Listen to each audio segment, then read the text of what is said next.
Привет, друзья! Добро пожаловать на мой канал о жизни в Японии. Сегодня мы путешествуем по Кёто. Это продолжение моего видео. Мы путешествуем в этот раз по горе Хиэй и Кёто. Вот мы спускаемся с горы Хиэй на канатной дороге. Сейчас будем пересаживаться на фуникулер и доедем до станции Ясе. Спускаться на канатной дороге и фуникулере – это отдельное удовольствие. Посмотрите, какая красота! Горы в Кёто обладают невероятной энергетикой. Мы приехали на станцию Ропвей Хиэй, и здесь будем пересаживаться на фуникулер. Очень удобно, что все находится рядом, и мы доедем до станции Ясе, а оттуда мы поедем на поезде, на местном поезде до станции Дэмачиянаги. И оттуда доедем до сердца исторического Кёто, станции Гионшиджо. Такой маршрут позволяет увидеть Кёто разным, от тихой, почти деревенской природы до оживленного центра. Я начала вести блог совсем недавно, и вот прошло 4 месяца, и у меня набралось уже больше 100 подписчиков. Хочу поблагодарить всех тех, кто подписался. Буду стараться делать качественные, интересные влоги дальше тоже. Мы прибыли на станцию Ясы и вот пришли на станцию поезда. Идти от фуникулера до железной дороги, где-то минут 5-10. Все близко, очень удобно. Очень тихое, спокойное местечко. Эта станция. Посмотрите, какое ретро здесь. Мне очень понравилось. Очень отличается от Токио. Но хотя я вообще часто приезжаю в Кёто, мне нравится ихняя атмосфера, спокойствие, тишина и немножко вот такие вот поезда ретро, в стиле ретро. Мы доехали до станции Дэмачиянаги, и вот тут идем на пересадку. Здесь тоже очень все удобно, рядом прям. И доедем до станции Гионшиджо, а оттуда можно идти пешком во все интересные места. Как только мы приедем на Гионшиджо, мы пройдем пешочком по этим интересным улицам до храма Ясака. Идти минут 15-20, и там погуляем по этому храму, и мы собираемся обедать. И у меня здесь есть любимый ресторан, и там очень футуристичный сказочный десерт. Хочу вам показать поезд. Это самый обычный поезд, какие там вот мягенькие, удобные сиденья. Мы едем в будний день, поэтому не так много народу. Но в туристических местах даже в будни всегда многолюдно. Выйдя со станции, вот мы приехали, мы пешком дошли до знаменитого храма святилища Ясака. Здесь очень удобно идти, прям выйдешь и по прямой. Я всегда использую Google Map, советую всем эту карту.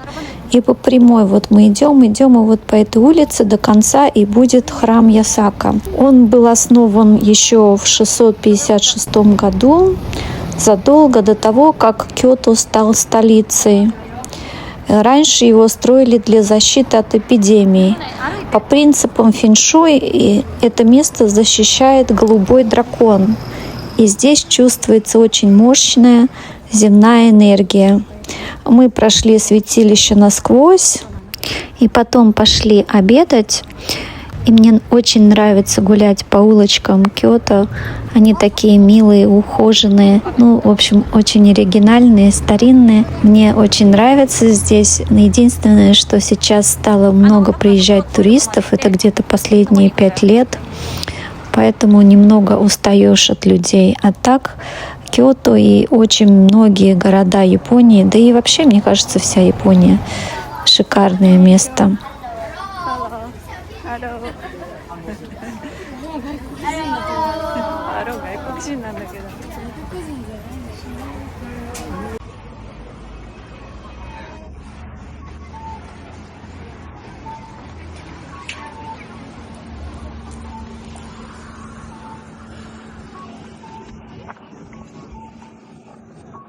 И вот мы подходим к храму-святилищу Ясака.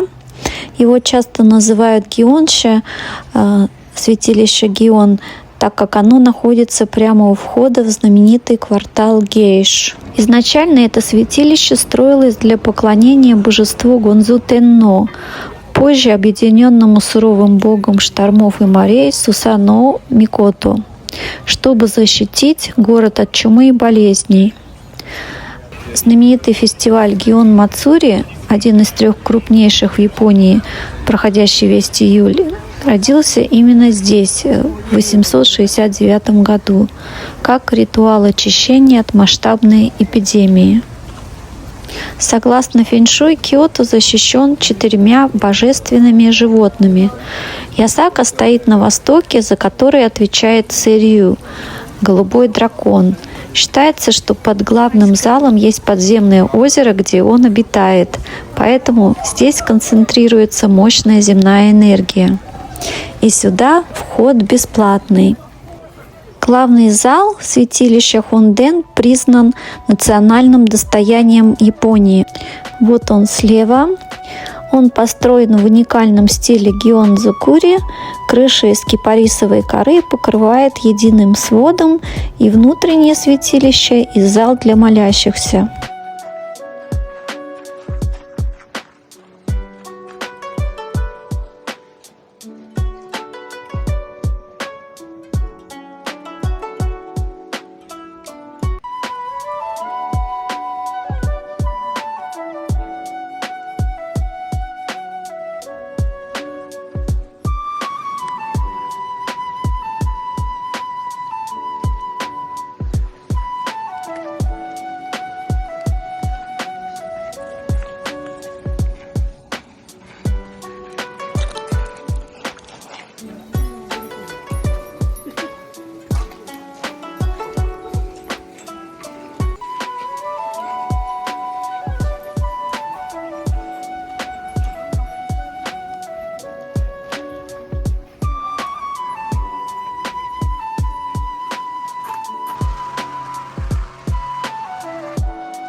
Посмотрев храм, мы проголодались и теперь идем обедать.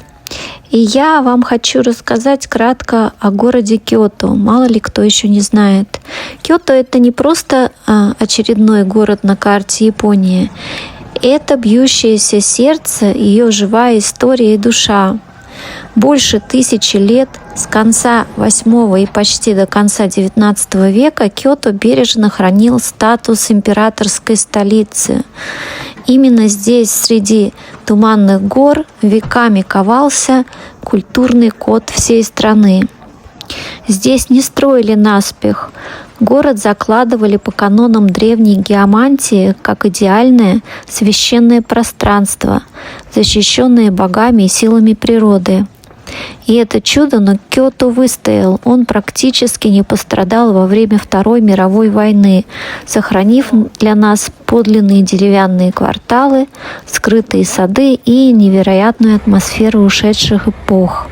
И вот мы подошли в мой любимый ресторан, он называется Часен. Название Часен переводится как «бамбуковый венчик», которым взбивают чай матча во время чайной церемонии.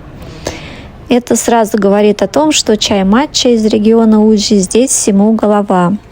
Часен уникален тем, что это не просто кондитерская, где потрясающие десерты. Это полноценное кафе, где можно вкусно пообедать.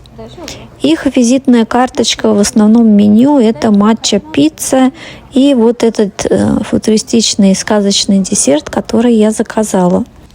Здесь, в Хигашияме, прямо рядом с храмом Рёзан Каннон, можно сказать, прям у ног богини милосердия, находится этот прекрасный ресторан. Вот посмотрите, какое меню здесь. И пицца. В общем, я прихожу сюда уже не первый раз, и мне нравится именно десерт. А вот посмотрите, какой роскошный традиционный сет с рыбой и рисом заказала я. А дочка выбрала пасту с баклажанами и моцареллой. Но, конечно, главное здесь это десерт. Он называется томате баку в честь шкатулки из японской сказки об Урашима Таро. Когда открываешь крышку, вырывается облако дыма, словно из сказочных глубин, а внутри шедевры из чая матча. Это невероятно вкусно.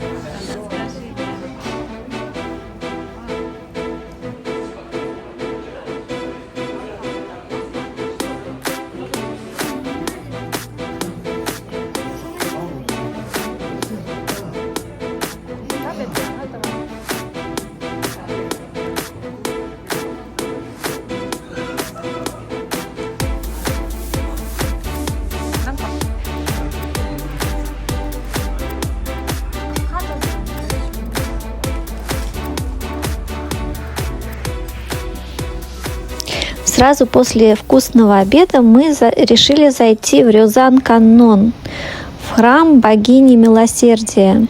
Раз она уж прям рядышком с нами, решили туда зайти. Вход стоит 300 йен. Это удивительное место, это буддийский мемориал, был открыт в 1955 году в память обо всех погибших во Второй мировой войне, причем любой национальности. Посмотрите на масштабы этой 24-метровой статуи богини милосердия. Она весит 500 тонн. Здесь царит оглушительная благородная тишина, которая заставляет задуматься о мире и сострадании.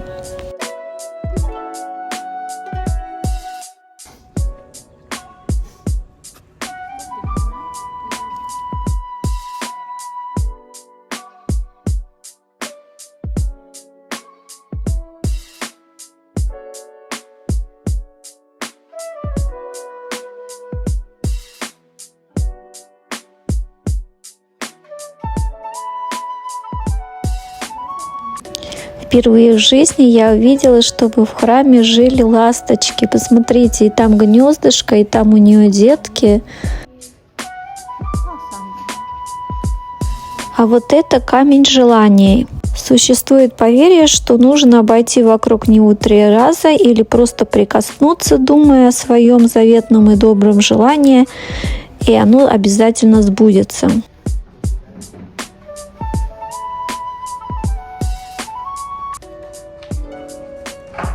Вышли мы из храма богини милосердия. Здесь еще рядом очень много храмов, но так как у нас времени немножко ограничено и храмы закрываются где-то часов 5, мы решили идти к знаменитому храму Кийомизудера. Это уже будет следующее видео. И вот мы сейчас снова проходим мимо нашего уютного ресторанчика Часен, и прямо перед нами скрытая лестница.